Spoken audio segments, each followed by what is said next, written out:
Graça e paz. Estamos meditando, lendo a carta do apóstolo Paulo aos Romanos. E estamos no capítulo 8, já faz um tempo. E ainda vamos ficar ainda um pouco neste capítulo. E vamos ver hoje Romanos capítulo 8, versículos 35 ao 39.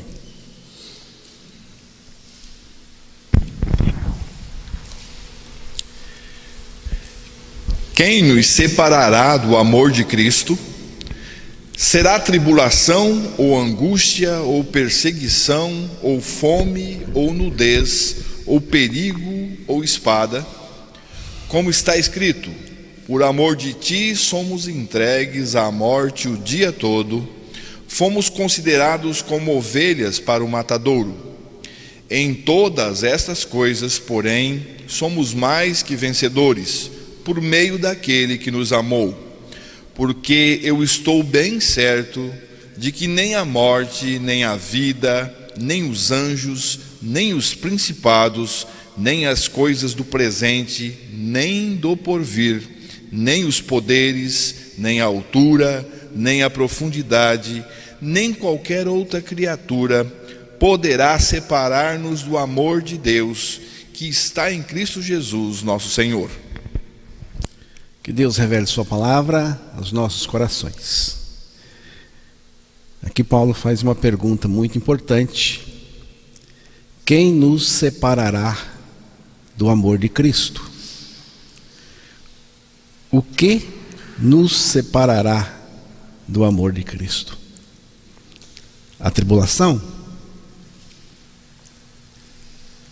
A angústia? A perseguição? A fome ou a nudez? Nudez aqui falando de miséria, quando você não tem nada para vestir, para comer. Ou o perigo, ou a espada. Espada aqui é ameaça de morte. Como dizem as Escrituras, por causa de ti, do Senhor Jesus, enfrentamos a morte todos os dias. Somos como ovelhas levadas para o matadouro. Isto aqui, irmãos, não era suposição, mas uma realidade que Paulo estava enfrentando. E também aquela igreja, aqueles irmãos estavam enfrentando também. Paulo diz aí em Romanos 16, versículos 3 e 4.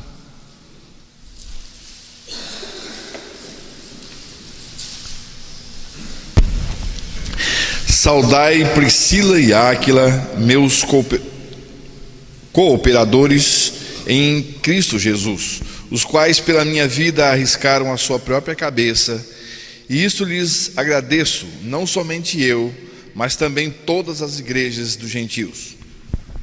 Paulo chama Priscila e ao seu marido Áquila de meus companheiros no serviço de Cristo Jesus. Ele diz que eles arriscaram a vida por ele, a vida física por ele, os quais pela minha vida arriscaram a sua própria cabeça. Então você vê que havia perigo.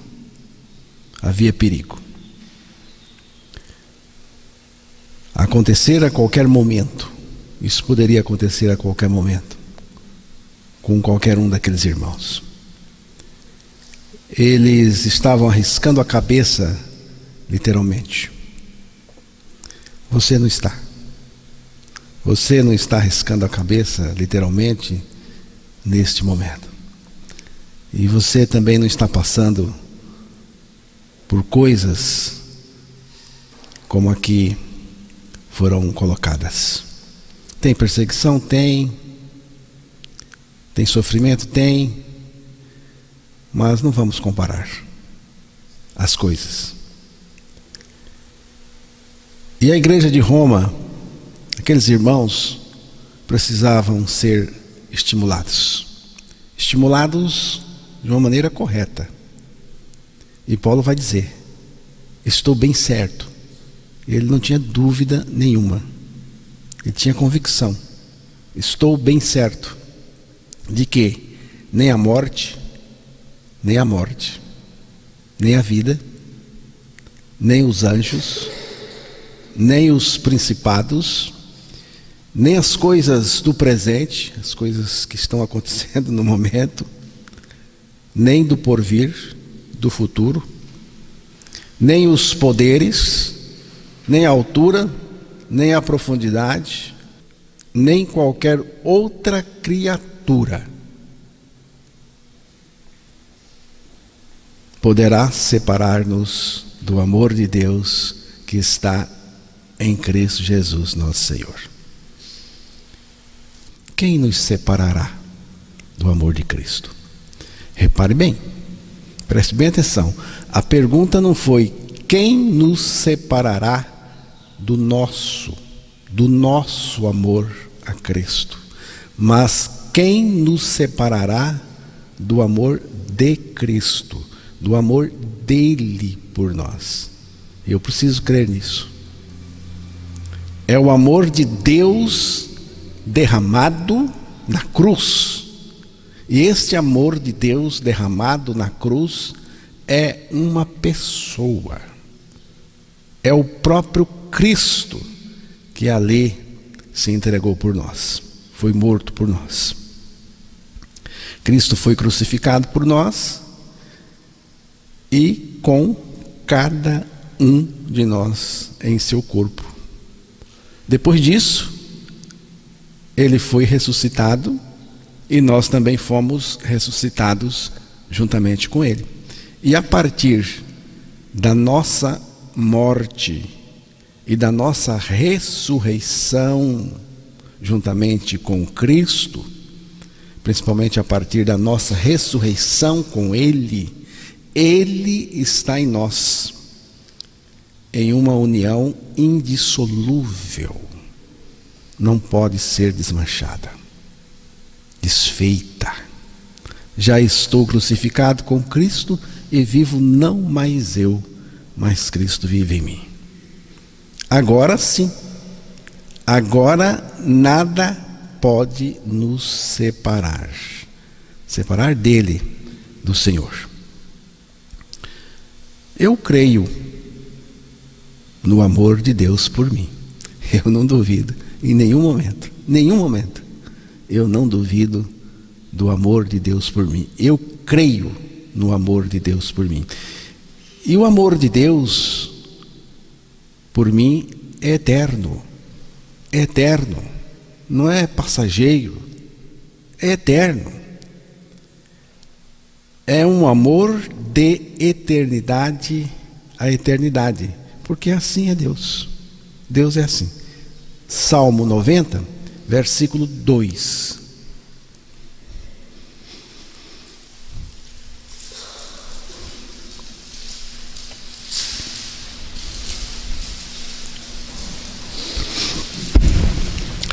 Antes que os montes nascessem e se formassem a terra e o mundo, de eternidade a eternidade, tu és Deus. Esta expressão aqui, de eternidade a eternidade, tu és Deus. O verbo existir pertence ao mundo das coisas e das pessoas. Deus não é do mundo das coisas, portanto, ele não surgiu com as coisas. Deus é, como diz o texto, de eternidade a eternidade. Deus fez tudo acontecer, tudo mesmo, mas ele mesmo não aconteceu. Ele é. Ele é. Deus não é criação. Ele é criador, mas um criador não criado. A coisa mais doida para a mente humana é que este Deus que é de eternidade a eternidade, vira Deus encarnado em Jesus Cristo. Aqui a mente humana pira. Ela não entende e também não aceita. A obra maior do espírito do anticristo, que já atua no mundo, quanto o próprio anticristo, quando ele se manifestar no mundo, é contra a pessoa de Jesus, a pessoa de Jesus Cristo. A obra do anticristo, do espírito do anticristo, é a maior obra dele. É desqualificar, diminuir, inferiorizar a pessoa do nosso Senhor Jesus Cristo. Toda a bronca de Satanás é contra Jesus Cristo. E por causa de Jesus Cristo, contra o seu povo, contra a igreja. Mas o Senhor Jesus Cristo fez uma afirmação que pirou a mente dos religiosos que o rejeitavam. João capítulo 8, versículo 58.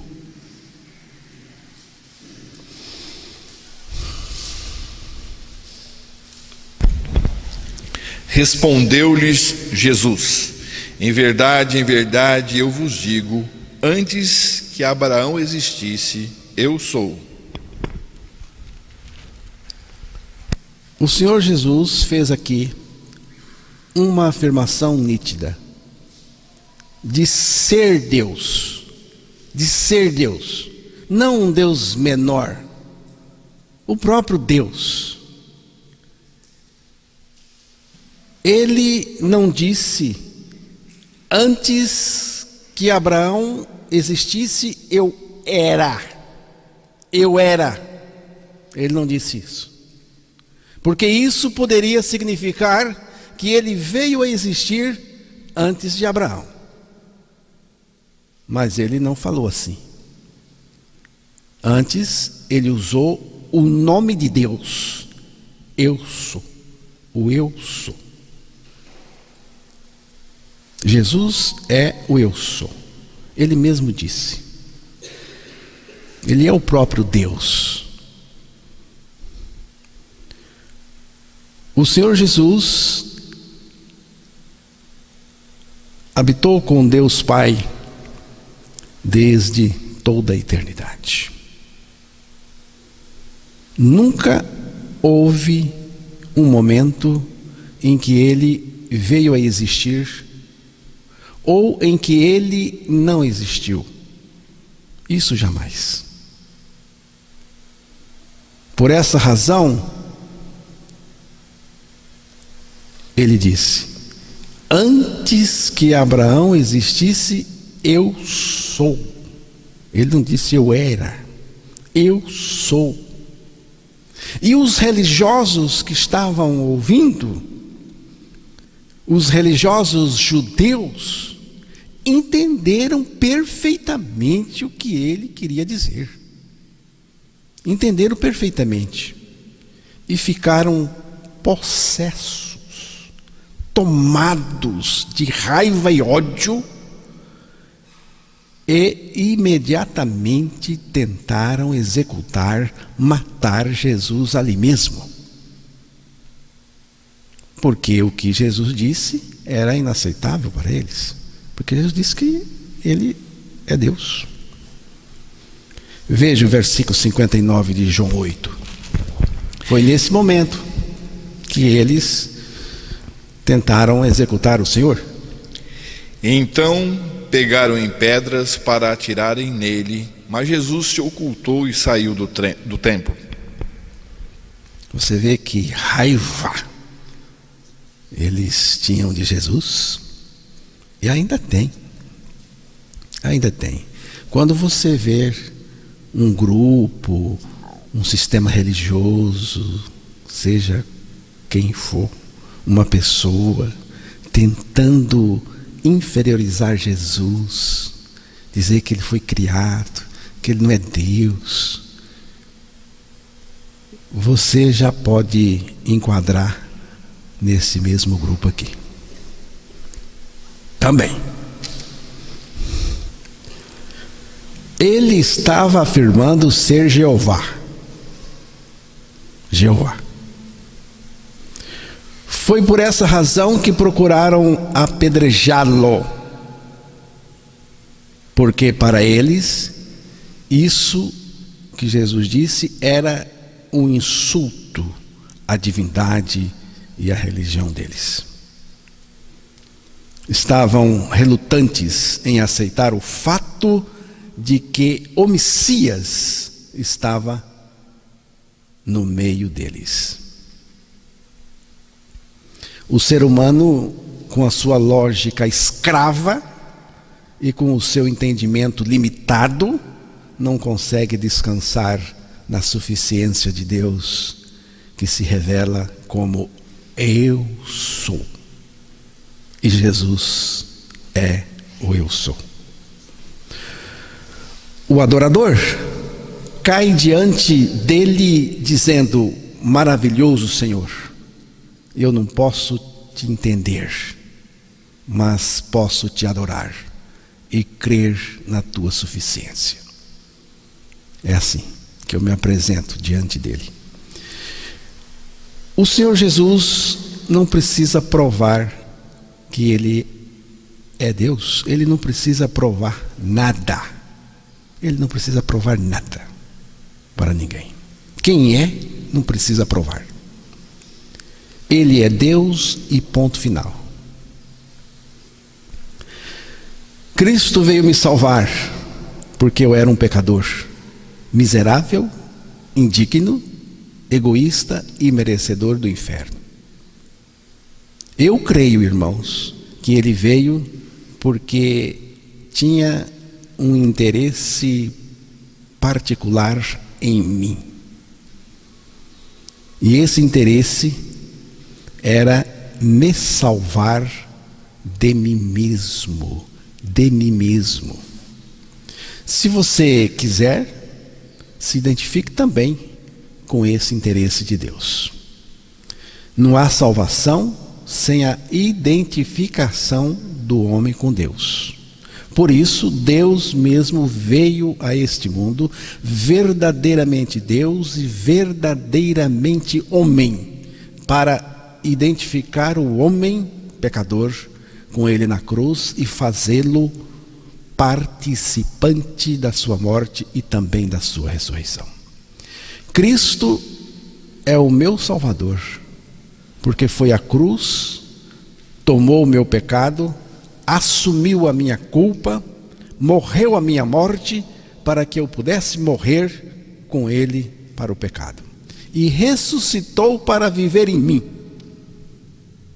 Não mais eu, mas Cristo vive em mim. Crendo na palavra de Deus, que afirma a nossa morte e ressurreição com Cristo, ele será revelado no nosso interior, como Filho de Deus. Entendo que a vida de Cristo é eterna. Ela é eterna. Ela é eternamente em mim.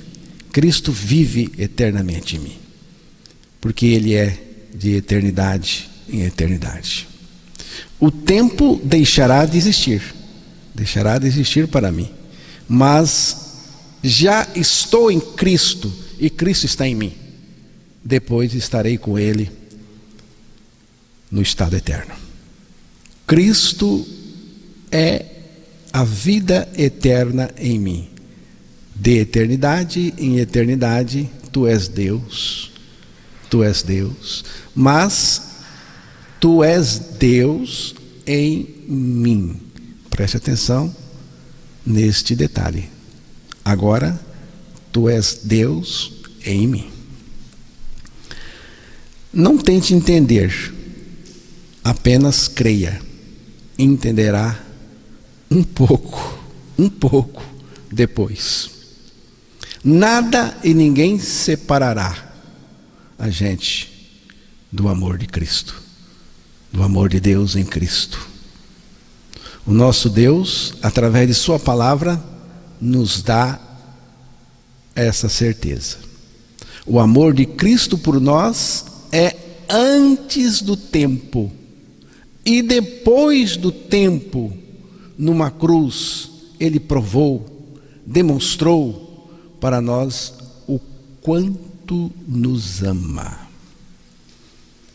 Não sei se você lembra, mas tem um cântico antigo que diz assim: foi no Calvário que ele, sem falar, mostrou ao mundo inteiro o que é o amar. Deus mesmo desceu e foi até a cruz e nos recebeu em seu corpo. Ele desceu até o fundo do lamaçal, da lama do nosso pecado. E daí nos arrancou, nos libertou, nos limpou, nos purificou, nos salvou. Portanto, irmãos, estou abrigado e seguro em seu amor. No amor que ele tem por cada um de nós.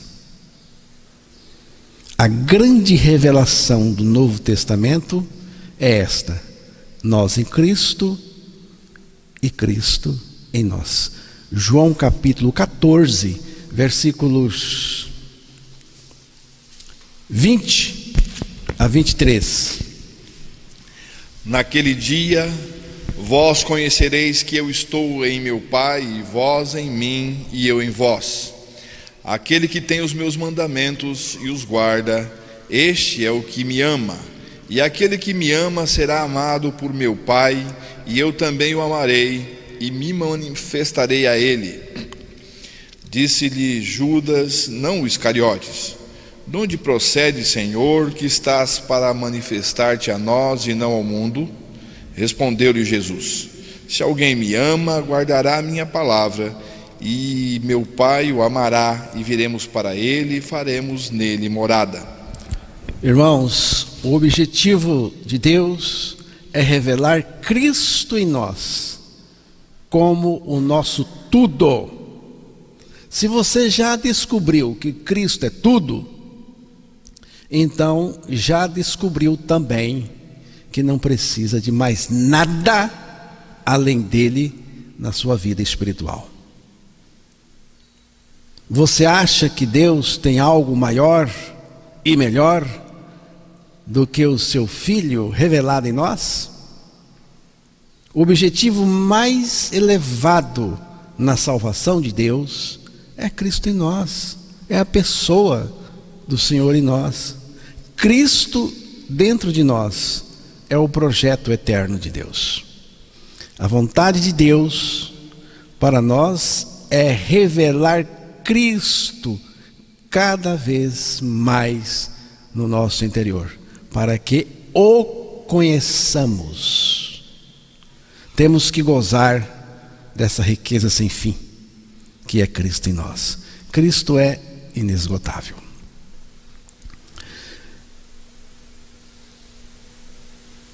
Ninguém vai esgotar a fonte eterna que jorra sem parar, que é Cristo, este crucificado. Ninguém. Seria como você beber a água da bacia amazônica inteira de canudinho e esgotá-la. Mesmo que fosse possível uma coisa dessa, não é possível esgotar Cristo, nem agora e nem nunca. Nós estamos vivendo, irmãos, um momento na história da igreja cristã que as pessoas estão buscando adendos à sua fé, através de procedimentos alienados da pessoa suficiente de Cristo. Jesus é o tudo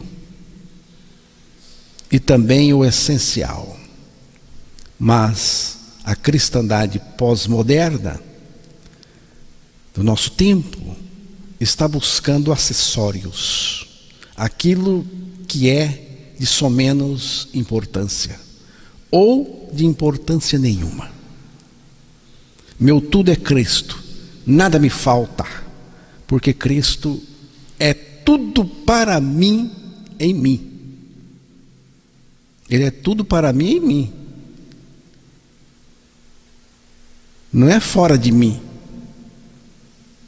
Quem tem Cristo vivendo em seu interior, não precisa de mais nada, irmãos. Eu já disse isso na sua vida espiritual. Por que não precisa? Porque Cristo é tudo. A essência do cristianismo está nesta expressão: Cristo é tudo. A beleza do cristianismo, para mim, não é o que Cristo me dá, mas o que Ele é em mim. O que Ele é em mim. Não devemos ser caçadores de bênçãos, mas adoradores do Senhor. E nós devemos adorá-lo por aquilo que Ele é, e não em troca de bênçãos. Se você é assim, eu já vou dizer para você logo: deixa de rolo, deixa de rolo, deixa de negócio com Deus, porque eu preciso adorar a Deus por aquilo que Ele é. Somente Cristo nos satisfaz totalmente e perfeitamente. Não é Cristo nos dando tudo, prestou atenção? Mas Cristo sendo o nosso tudo. O grande risco é ofuscarmos a figura de Cristo na pregação, na igreja e nas nossas vidas. Não podemos correr o risco de distrair da pessoa de Cristo por nada. Não podemos distrair do foco daquele que Deus tem colocado toda a sua revelação. Quando a igreja se reúne, ela tem que colocar os olhos na pessoa de Cristo unicamente. Muitas vezes o Senhor Jesus Cristo é falado, Ele é falado, mas não é focalizado. É falado, mas não focalizado. Preste bem atenção nisso. Distrair-se de Cristo é o maior perigo para nós hoje. Qual é o perigo? É buscar algo mais além de Cristo. Ao invés de buscar a Cristo, eu busco a felicidade, eu busco a cura, eu busco a prosperidade, sei lá o quê. Jesus é a concentração de tudo. Tudo de Deus para o nosso nada. Tudo mesmo tem que estar centralizado em Cristo. Irmãos, são muitas as coisas atrativas que procuram distrair a pessoa de Cristo.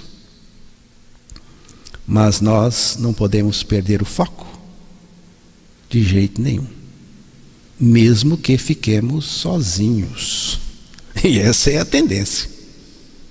Agora, se você não aguenta, já está se mexendo aí no banco, se você não aguenta, Aí eu já vou dar o conselho logo: procurem as multidões, vão atrás de coisa cheia por aí.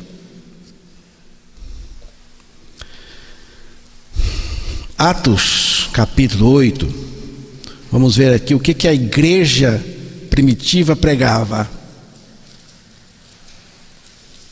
É Atos 8, só um pouquinho.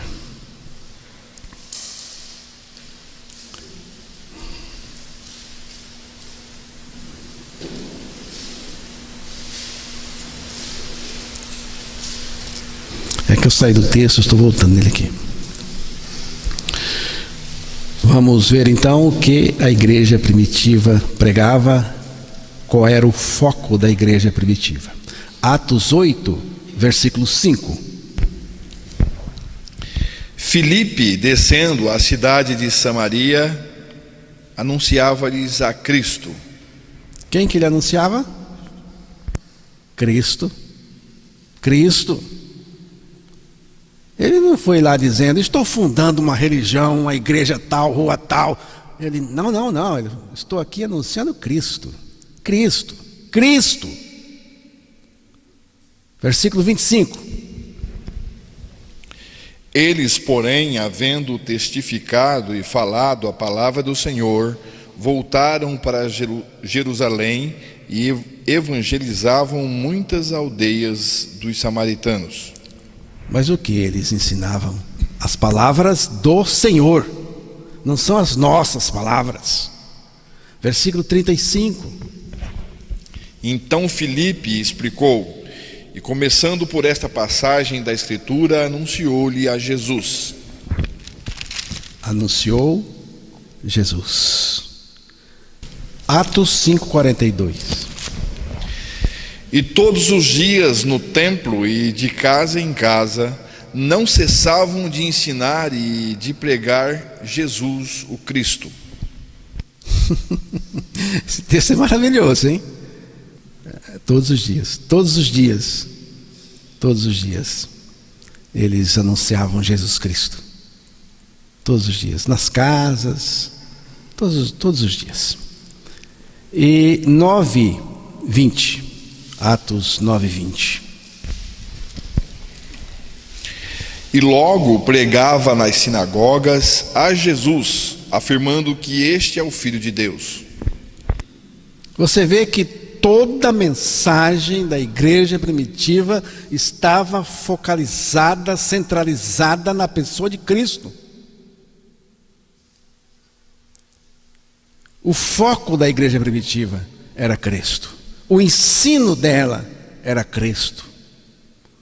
Qual era a frequência dessa centralização de Jesus Cristo? O texto falou: sem cessar. Hoje se ensina e se prega de tudo por aí. O que está em voga hoje é ensinar como fazer.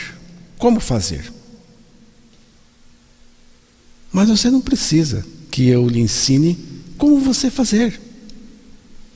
Você quer uma receita de como viver a vida cristã? Você quer isso? Ou você quer Cristo vivendo em você? Você deve escolher. Você quer uma receita? Que eu lhe dê uma receita de como viver a vida cristã? Ou você quer Cristo vivendo em você? Porque se você quer Cristo vivendo em você, assunto encerrado. Ponto final. Está resolvido. Resolvido qualquer coisa na sua vida.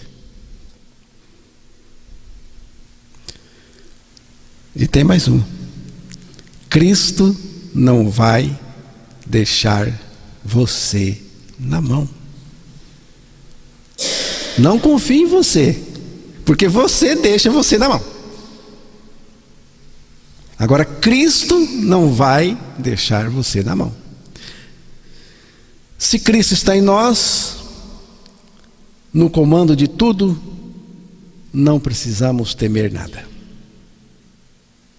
Você pode conhecer muitos métodos e coisas de igrejas, mas se você não conhece Cristo, você não irá aguentar o tranco. você irá se render às distrações de Satanás. Não é uma suposição, não. É o que vai acontecer com quem não conhece Jesus Cristo de fato, na experiência com Ele. Nós não podemos nos distrair de Cristo e da mensagem da nossa morte e ressurreição com Ele. Tome cuidado, tome muito cuidado. Não podemos nos distrair de Cristo, nem da mensagem do Evangelho, da nossa morte e ressurreição juntamente com Cristo. Segunda carta de Paulo a Timóteo, 1:12.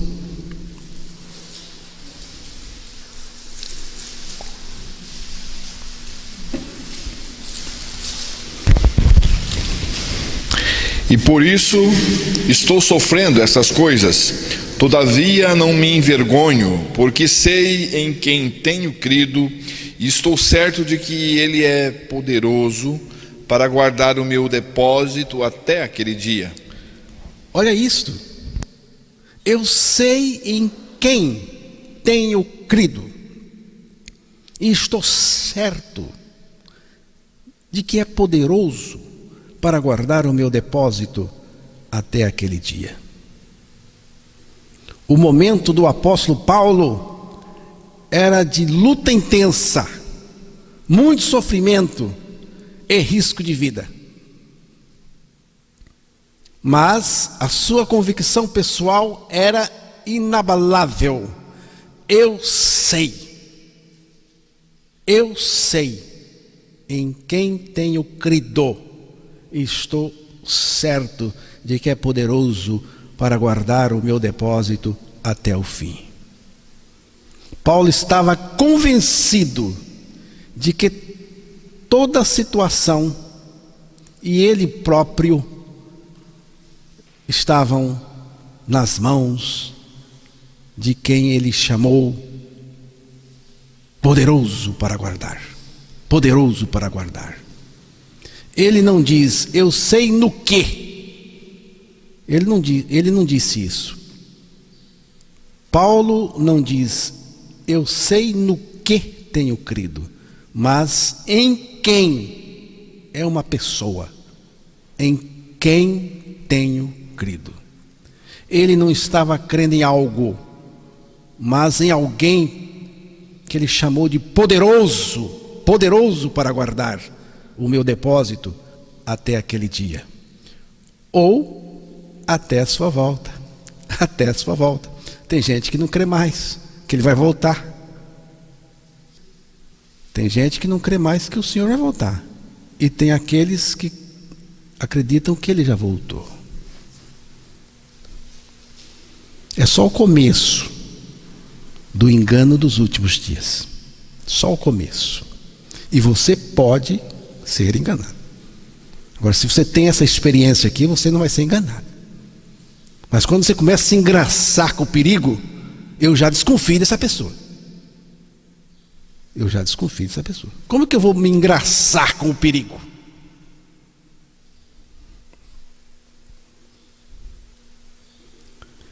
Ele está dizendo, eu conheço aquele em quem tenho crido e a quem me confiei.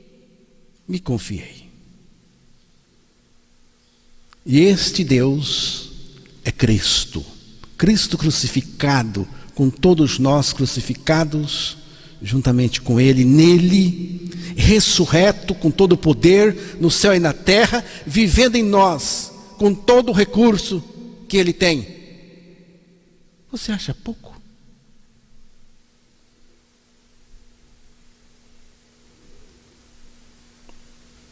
Depois de ressuscitado, Jesus se manifesta, aparece aos seus discípulos, e ele diz aos seus discípulos, é-me dado todo o poder no céu e na terra. Mateus 28:18. E na sequência ele diz: portanto, ide, que é o versículo 19. Vão pregar o Evangelho, vão pregar a minha mensagem, vão fazer discípulos pela pregação do Evangelho. Vão andando, vão caminhando, vão peregrinando e anunciando Jesus, falando dele. Uma propaganda antiga sobre computadores, bem antiga, dizia mais ou menos assim: se você precisa resolver algo difícil, fale com a concorrência. Mas se você precisa resolver coisas impossíveis, fale conosco.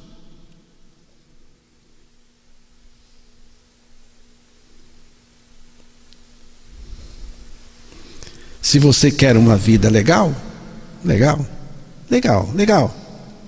redondinha, uma vida legal, redondinha, você quer uma vida bem legal, bem redondinha?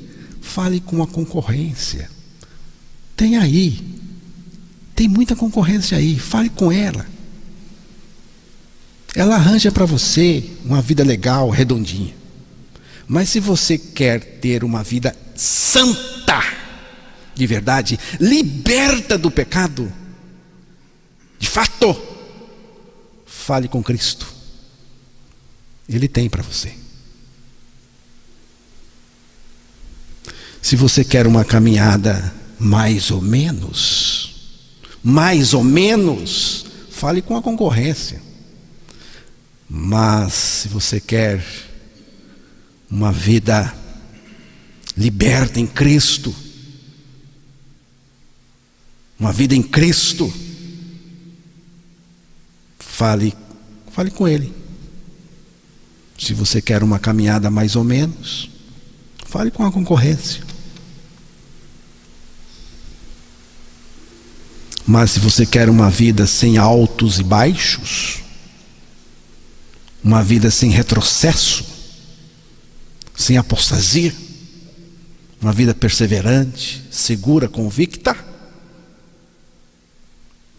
aquela vida que vai, aquela caminhada que vai tocar a fita de chegada, se você quer, fale com Jesus.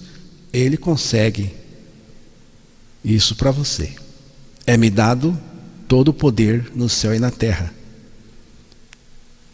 Foi o que Jesus falou. Jesus Cristo não nos dá poder. Não nos dá poder. Mas Ele mesmo vem viver em nós com todo o poder. Se não for assim, estamos encrencados num beco sem saída. Cristo em mim é o poder que me faz continuar.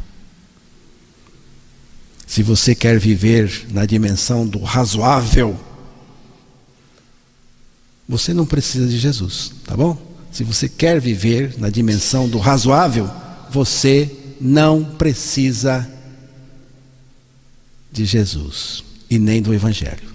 Mas se você quer uma dimensão de vida, uma dimensão de poder, a dimensão do poder de Deus para dentro de você,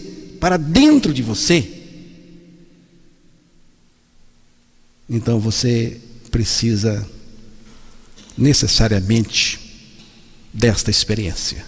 Já estou crucificado com Cristo e vivo não mais eu, mas Cristo vive em mim.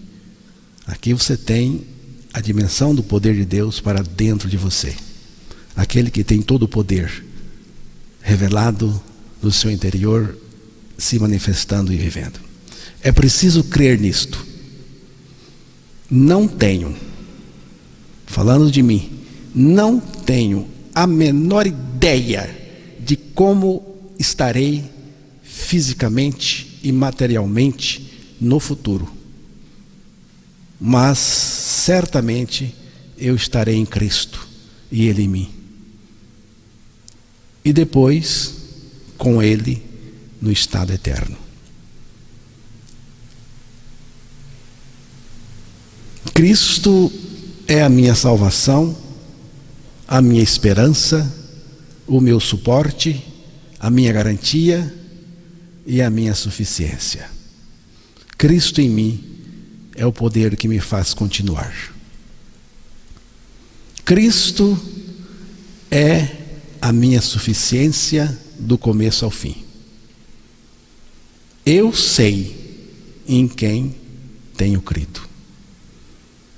Portanto, nem a altura, nem a profundidade, nem alguma outra criatura nos poderá separar do amor de Deus que está em Cristo Jesus nosso Senhor. Que bom saber que nada pode nos separar do amor de Deus, que nada pode me separar do amor de Cristo, que está em mim, porque o amor está derramado pelo Espírito dentro de nós. E é muito bom saber, irmãos, que nada pode nos separar do amor de Deus que está em Cristo Jesus, nosso Senhor.